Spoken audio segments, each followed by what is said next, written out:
اعوذ باللہ من الشیطان الرجیم، بسم اللہ الرحمن الرحیم۔ دیکھنے والے اور سننے والے تمام دوستوں کو السلام علیکم ورحمۃ اللہ وبرکاتہ۔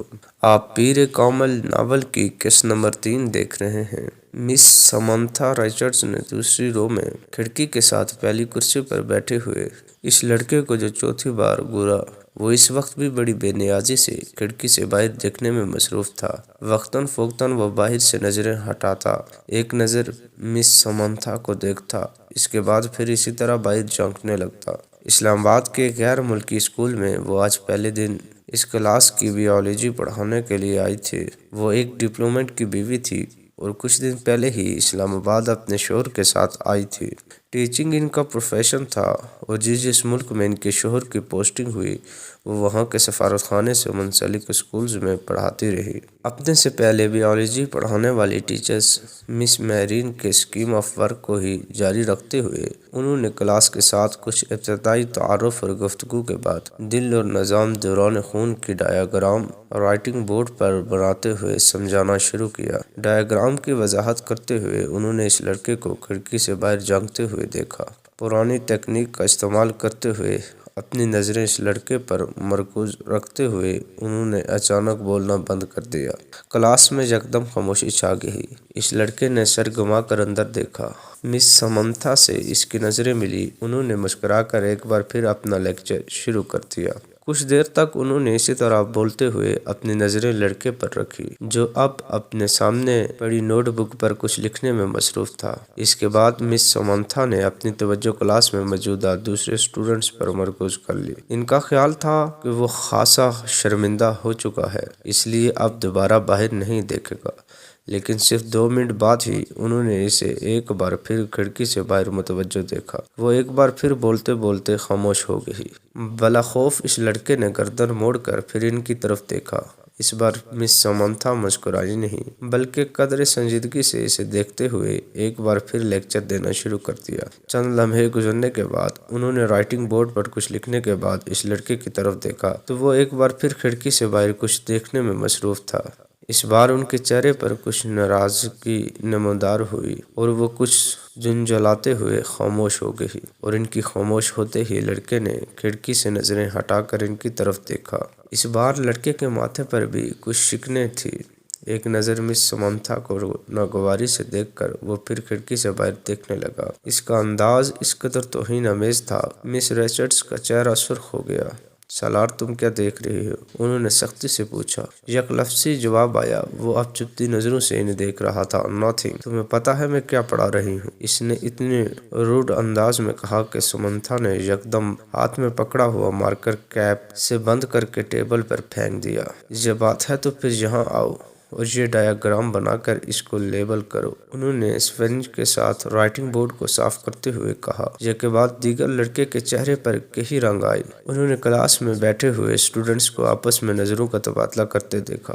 وہ لڑکا اب سرد نظروں کے ساتھ سمنتھا کو دیکھ رہا تھا۔ جیسے ہی انہوں نے رائٹنگ بورڈ سے آخری نشان صاف کیا وہ اپنی کرسی سے ایک جھٹکے کے ساتھ اٹھا۔ تیز تیز قدموں کے ساتھ اس نے ٹیبل پر پڑا ہوا مارکر کو اٹھایا اور برق رفتاری کے ساتھ رائٹنگ بورڈ پر ڈایاگرام بنانے لگا۔ پورے 2 منٹ 57 سیکنڈ بعد اس نے مارکر پھر کیپ لگا کر اسی میز پر اسی انداز سے اچھالا جس انداز سے سمنتھا نے اچھالا تھا، اور ان کی طرف دیکھے بغیر اپنی کرسی پر آ کر بیٹھ گیا۔ مس سمنتھا نے اسے مارکر اچھالتے یا اپنی کرسی کی طرف جاتے نہیں دیکھا۔ وہ بے یقینی کے عالم میں رائٹنگ بورڈ پر 3 منٹ سے بھی کم عرصے میں بنائی جانے والی اس ڈایاگرام کو دیکھ رہی تھی جسے بنانے میں انہوں نے 10 منٹ لیے تھے، اور یہ 3 منٹ میں بننے والی ڈایاگرام ان کی ڈایاگرام سے زیادہ اچھی تھی۔ وہ اس میں معمولی سی بھی غلطی نہیں ڈھونڈ سکی۔ کچھ خفیف ہوتے ہوئے انہوں نے گردن موڑ کر اس لڑکے کی طرف دیکھا تو وہ پھر کھڑکی سے باہر کچھ دیکھ رہا تھا۔ وسیم نے تیسری بار دروازے پر دستک دی۔ اس بار اندر سے امامہ کی آواز سنائی دی۔ کون ہے؟ امامہ میں ہوں۔ دروازہ کھولو۔ وسیم نے دروازے سے اپنا ہاتھ ہٹاتے ہوئے کہا۔ اندر خاموشی چھا گئی۔ کچھ دیر بعد لاک کھولنے کی آواز آئی۔ وسیم نے دروازہ کھول دیا۔ امامہ اس کی جانب پشت کیے اپنے بیڈ کی طرف بڑھی۔ تمہیں اس وقت کیا کام آن پڑا ہے مجھ سے؟ آخر تم نے اتنی جلدی دروازہ کیوں بند کر لیا تھا؟ ابھی تو 10 بجے ہیں۔ وسیم کمرے میں داخل ہوتے ہوئے بولا۔ بس نیند آ رہی تھی مجھے، وہ بیڈ پر بیٹھ گئی۔ وسیم اس کا چہرہ دیکھ کر چونک گیا۔ تم رو رہی تھی؟ بے اختیار اس کے منہ سے نکلا۔ امامہ کی آنکھیں سرخ اور سوجی ہوئی تھی اور وہ اس سے نظریں چرانے کی کوشش کر رہی تھی۔ نہیں، رو نہیں رہی تھی، بس سر میں کچھ درد ہو رہا تھا۔ امامہ نے مسکرانے کی کوشش کی۔ وسیم نے اس کے پاس بیٹھتے ہوئے اس کا ہاتھ پکڑ کر ٹمپریچر چیک کرنے کی کوشش کی۔ کہیں بخار تو نہیں؟ اس نے تشویش بڑے انداز میں کہا اور پھر ہاتھ چھوڑ دیا۔ بخار تو نہیں ہے؟ پھر تم کوئی ٹیبلٹ لے لیتی۔ میں لے چکی ہوں۔ اچھا تم سو جاؤ، میں باتیں کرنے آیا تھا، مگر اب اس حالت میں کیا باتیں کروں گا تم سے؟ وسیم نے باہر کی طرف قدم بڑھاتے ہوئے کہا۔ امامہ نے اسے روکنے کی کوشش نہیں کی، وہ خود بھی اٹھ کر اس کے پیچھے گئی اور وسیم کے باہر نکلتے ہی اس نے دروازے کو پھر سے لاک کر لیا۔ بیڈ پر اوندھے منہ لیٹ کر اس نے تکیے میں منہ چھپا لیا۔ وہ ایک بار پھر ہچکیوں کے ساتھ رو رہی تھی۔ 13 سال کا وہ لڑکا اس وقت ٹی وی پر میوزک شو دیکھنے میں مصروف تھا۔ جب طیبہ نے اندر جھانکا، بے یقینی سے انہوں نے اپنے بیٹے کو دیکھا اور پھر کچھ ناراضگی کے عالم میں اندر چلی آئی۔ یہ کیا ہو رہا ہے؟ انہوں نے اندر آتے ہی کہا۔ ٹی وی دیکھ رہا ہوں۔ لڑکے نے ٹی وی سے نظریں نہیں ہٹائی۔ تمہیں احساس ہے تمہارے پیپرز ہو رہے ہیں، طیبہ نے اس کے سامنے آتے ہوئے کہا۔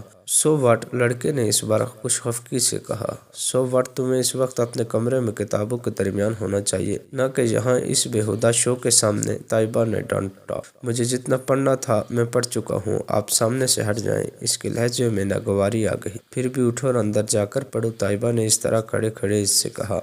نہ میں یہاں سے اٹھوں گا نہ اندر جا کر پڑھوں گا، میرے اسٹڈیز اور پیپرز میرا مسئلہ ہے، آپ کا نہیں۔ اگر تمہیں اتنی پرواہ ہوتی تم اس وقت یہاں بیٹھے ہوتے۔ اس نے طیبہ کے جملے کو نظر انداز کرتے ہوئے بڑی بدتمیزی سے ہاتھ سے اسٹیپ اسائڈ اشارہ کرتے ہوئے کہا۔ آج تمہارے پاپا آ جائیں تو میں ان سے بات کرتی ہوں۔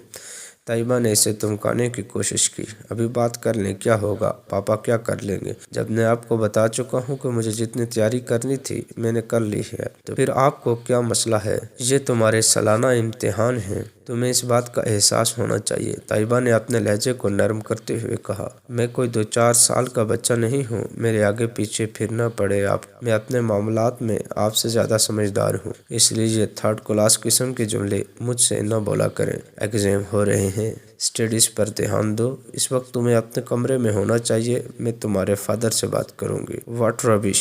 وہ بات کرتے کرتے غصے میں صوفے سے اٹھ کر کھڑا ہو گیا۔ ہاتھ میں پکڑا ہوا ریموٹ اس نے پوری قوت سے سامنے والی دیوار پر دے مارا اور پاؤں پٹختا ہوا کمرے سے نکل گیا۔ طیبہ بے بسی اور خفت کے عالم میں اسے کمرے سے باہر نکلتا ہوا دیکھتی رہی۔